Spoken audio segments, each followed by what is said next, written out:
Mover. Fire. Speak. Fire, speak. Speak. Speak. Louder. Speak. Good boy.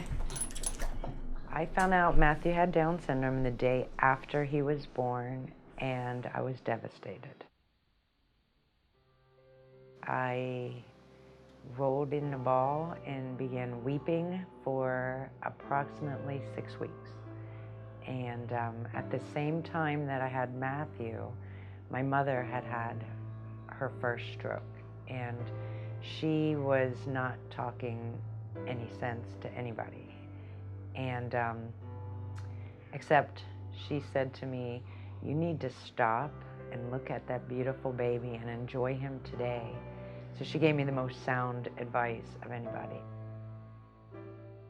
When Matt was very young, he used to bolt all the time. We had a couple close calls where he was almost hit by a car or we couldn't find him. At the time, we had such an issue with Matthew running away. I mean, you turn your head and you look back, he was gone. And we had no idea where he was, and you'd freak out, you know, oh my God, I've lost my son. I couldn't just go to the mall like a normal person would go to the mall, because even if I had Matthew in my hands, he would wiggle away and just take off. So I would go from standing next to Matthew to a sprint down the mall trying to find him, and he'd duck into the most random spot. I didn't know there were service dogs for kids like Matthew. I only knew of the service dogs for the blind. The way I heard about Paws for Ability was through my sister-in-law had found on the internet. Not just Paws for Ability, but the fact that there were service dogs for children who had disabilities. I was not an animal lover. I've never really had a dog of my own. And when we went into this place that had 40 dogs barking at the same time, and it was a little intimidating for me.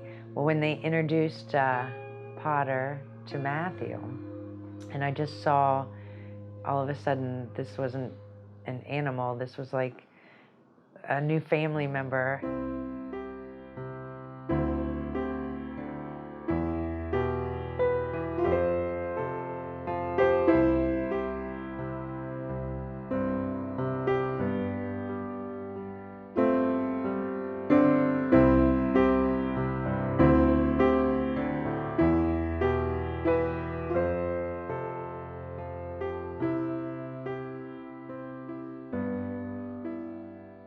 Do exactly what my mother told me to do, and just take one day at a time and enjoy that day. Because if you look at the big picture, even with a typical kid, it scares the heck out of you.